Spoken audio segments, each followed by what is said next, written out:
You can offer free bets. I see that done very well. This is against the Apple terms and conditions, which some of my recommendations will be today. So we're in gambling, right? So where your line sits depends on the nature of your company and how legally run you are. You're listening to 15-Minute Mastery, a show that empowers you with insights from leading iGaming experts to enhance your personal or business performance. The show is brought to you by the AI-powered data analytics platform Blask, and supported by tech-driven affiliate and media company Already Media, Lala Stars, the leading casino partnership program, and Next.io, the world's iGaming community. Welcome back to 15-Minute Mastery. Today we're deep diving into the world of mobile app marketing with a focus on iGaming apps. I'm excited to announce a good friend of mine, James McLoughlin, an expert in app growth strategies, but most importantly, an App Store marketing assassin. James is here to share practical insights on how to make your iGaming app stand out in the crowded App Store marketplace. James, welcome to 15-Minute Mastery, my friend. Thanks, Tim. I appreciate the opportunity. I'll try to share some knowledge here. All right, let's go. So let's start with the basics. So in your LinkedIn posts, you always mention that there are 3 keys to app marketing: keywords, reviews, and creative. So let's start with iGaming keywords. What's the process for identifying and implementing effective keywords specifically for iGaming apps? Are there any unique considerations for this niche? Great question. So there are a bunch of different tools in the market. I use Mobile Action. That's my go-to. App Figures is really strong. App Tweak has a good UI. So any of those tools, and there's a dozen others that essentially do the same thing. And what I try to do is find the comparison products that I'm looking for. I get them on my list, and I see what organic downloads are driving action for them. Obviously, they're going to be heavily brand terms, but I'm going to try to find the industry terms, whether it's blackjack, roulette, sports betting, online betting, bets, whatever the term might be. It's obviously unique to each region. I try to find the hierarchy of terms that are most effective for the industry, and I'm going to put that. I'm going to keep that in mind versus the competitiveness of those terms. So, if it's a brand new app in a really competitive space, I'm probably not going to try to target those really high level terms that I've discovered. I'm going to focus on some of the more sort of mid to low tier in terms of the competitiveness of them, and I'm going to go after those. And then when I write my description on the App Store, I'm going to be very intentional about including those. When I write my copy, it has the keyword in mind, but it's also, you need it for the user experience as well to be able to get downloads that way as well. So I try to put my keywords at the bottom of my long description, and I'm very intentional about how I describe my app. One of the big mistakes I see is applications that just have their brand name, and there's 30 characters that you can use for your name and your subtitle, and they're the 2 most influential places to put keywords. So I make sure that I'm very intentional about the keywords that I put in there. And then on Apple, there's the keyword section that you want to fill out, and in that spot you can put a few of the brands that you're trying to challenge as well. Oh, all right, awesome. So quick idea came through my mind. So when I'm comparing this to like Google advertising, like sometimes people, they use like a similar niche keywords. Do you think this is the case for iGaming here, to use like some entertainment industries keywords, or it's better to just focus on like pure iGaming keywords? I like to focus on the iGaming ones because potentially too, if you're ranking for terms that might be a bit broader in entertainment category, you might sit mid-table. You might be competing against a Netflix, for example, or some sort of live sport app. You don't really want to be competing for those because your conversion rates on the other end are going to be really low. So I think you need to be very intentional to use the keywords that are most relevant for your product. Awesome. All right. Okay, let's go to the second, user reviews. So how can iGaming app developers encourage positive user reviews while navigating the sensitive nature of gambling apps? Are there any specific techniques that work well? There's a couple of grey hat ones, which I'll get to first. I'll give you the juicy sort of forbidden fruit to start with. You can offer free bets. I see that done very well. This is against the Apple terms and conditions, which some of my recommendations will be today. So, we're in gambling, right? So where your line sits depends, on the nature of your company and how legally run you are. But there's an opportunity to incentivize users with free bets. You can communicate those via CRM pushes, push notifications as well, or on live chat. Live chat's a really good one. So really, if you want to stimulate user reviews, you need to have the product lens, so integrating that product experience. So you're putting push notification in front of users that have had a positive experience. I see a really common problem, and I'm sure you see this, Dimmer, as a user, is you get asked for a 5-star review as soon as you've downloaded the app. It's really poor, really poor time to try to engage someone and ask for that request. You want to make them have a positive experience. So that's on the product side. The CRM team have an opportunity to sort of communicate those as well. And then your customer service team have an opportunity to grab those as well. And you also want to be responsive and responding to feedback. Even if it's critical, you want to be really active on the developer account to respond to feedback, whether it's positive or negative. And also it helps to ask friends and family to get in there and give you lots of those as well, and lots of early users. But back to the grey hat as well, there's some opportunities to pay for those. I've had mixed success. Some companies are more successful than others at getting some insincere reviews that are fabricated and synthetic. You can customize those to any region, but that's certainly pretty commonplace in our space. What I absolutely love about your answer is that it has a great combination of both white hat and gray hat, and I think this is what so beautiful about the iGaming, is that you can always find a workaround and try to come up with some creative and out of the box strategy. So I really like it. Thanks, James. And coming up to probably my favorite one, so the creative assets of iGaming. So, for everyone who is not following James on LinkedIn yet, I think this is one of my favorite topics on LinkedIn of all, where James is going through like pages of apps on the App Store and saying what is right and what is wrong. So, what are the key elements you think should be included in an iGaming app's creative to maximize the conversion rates? Great question. I could take up a long time answering this, and I keep evolving what I think best practice is. But when you're scrolling through and you search for sports betting on your phone, for example, and you're scrolling through to see the options, you're served on Apple anyway 3 screenshots that are aligned with each other. So it's really important to make sure that your first 3 screenshots are the strongest branding, and people are seeing it from a zoomed out view. I see a big mistake is really small font and imagery that's hard to distinguish zoomed out. Just remember that most users are just browsing. We're all scrolling these days, so you want to make sure that your USPs are really clear. What makes your product interesting?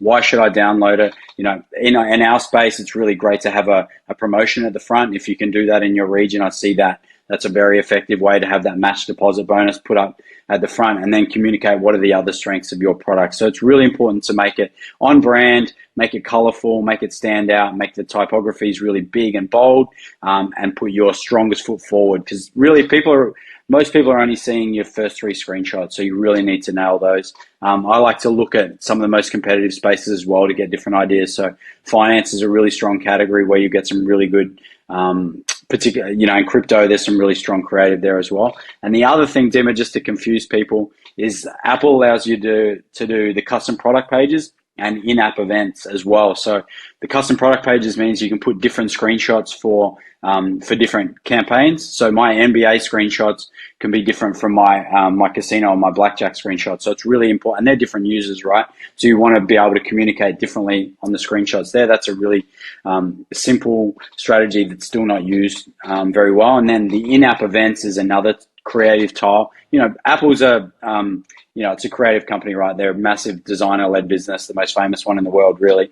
And so they keep providing these new tiles and new creative opportunities to make you stand out, make your app look like it's updated frequently and got unique events on, so that people are sticky and keep returning. So I think my strongest advice is to really try to replicate the strongest in the category, big headings, put your USPs first, promotions if you can, and also move with the seasons as well. Like in the US, they've just NFL's just started, so there's a lot of strong NFL screenshots.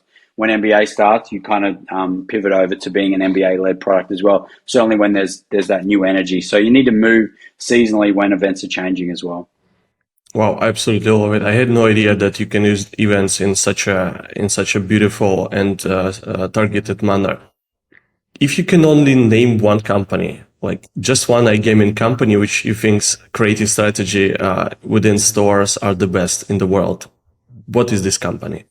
Well, I keep going back to the US, and recently FanDuel's the number one app on Apple this week, so I've got a recency bias, but they are very intentional about the creative that they use, and they keep refreshing it. So as I just described, they've got the football up now. They had college football 2 weeks ago. They'll have college basketball. They'll have football on. They'll have big UFC sort of creative in there.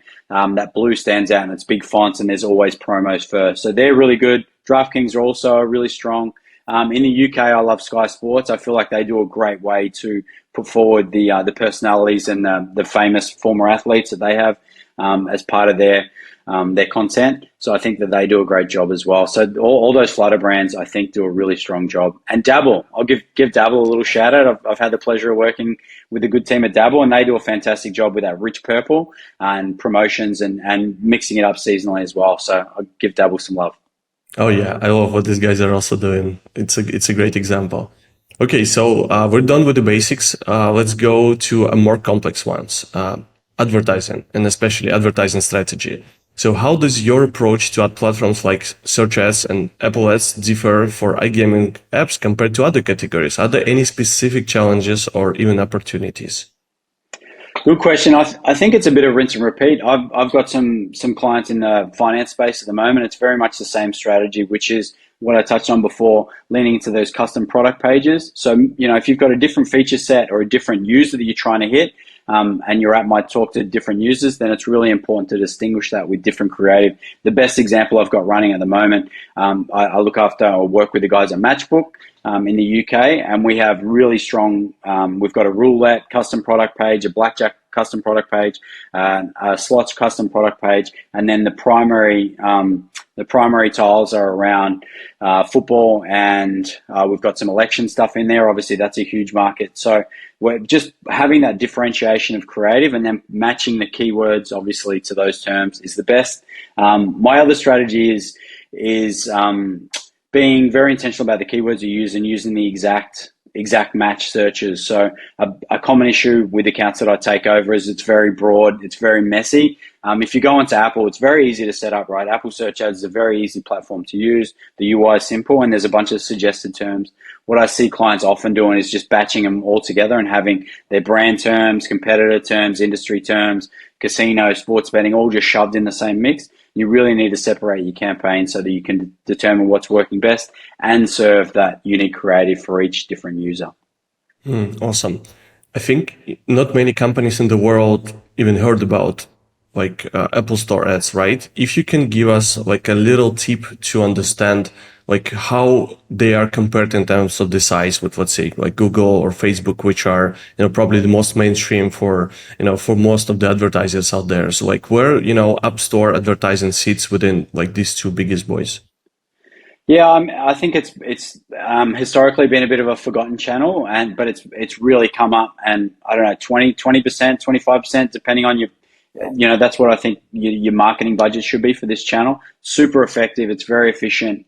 And once you've got that user downloaded your product and you've incentivized them to have that first deposit, that's a really sticky customer. And when you've got them on the mobile application, they convert really well. So that's my recommendation. And obviously it depends which industry and which location you're in geographically. But I think it's one of the best places to spend money. Very efficient channel. Just backtracking, Dima, my background in sports betting advertising is acquisition across the board, every single channel, from some of your black hat SEO tricks, which you sound very familiar with, to creating content, programmatic ads, Facebook when it first started. I've kind of done all of those, but the reason that I've focused in the last 4 or 5 years around the App Store is it's just super efficient in our space particularly. Okay, I love it. So I think, as I mentioned, not many people actually dealt with the App Store or optimization whatsoever, but they have the app sitting somewhere there. So let's say if you have a list of quick wins, these guys could immediately apply to their app to make its App Store listing, rapidly improve or getting better conversions. So can you give us a few quick wins which you think any company in the world can do right now to start getting more traffic and better conversions? So definitely creative. Really bullish on getting creative right. You need your ratings to be decent as well. You have to have at least a 4, obviously depending on how competitive it is, but you need a 4 out of 5 to help those conversion rates. So there's some strategies to do that. But creatively, you need your app to look professional and sharp. I think that's a really strong communication technique. And then Apple ads, like it's a pay to play space, right? And what I see, I used to think that I could organically get any app to the top, but that's not the case, particularly in our industry where it's super competitive. You really need to have Apple ads on. You need them to be converting efficiently because they have a big impact on your organic rankings. Not that I've ever seen Apple say that publicly, but it's really clear that having intentional and intelligent and efficient Apple ads campaigns will drastically improve your organic. So if I had 2 things that I could touch, it would be get the creative really crisp, and I would turn my Apple ads on. Wow, I absolutely love it, James. And the most importantly, I love the fact that you came up with so many beautiful tactical insights on what should be done. And I feel like that was one of the greatest episodes we had. And thank you so much for coming and sharing your wisdom with us. Thank you, mate. Appreciate it.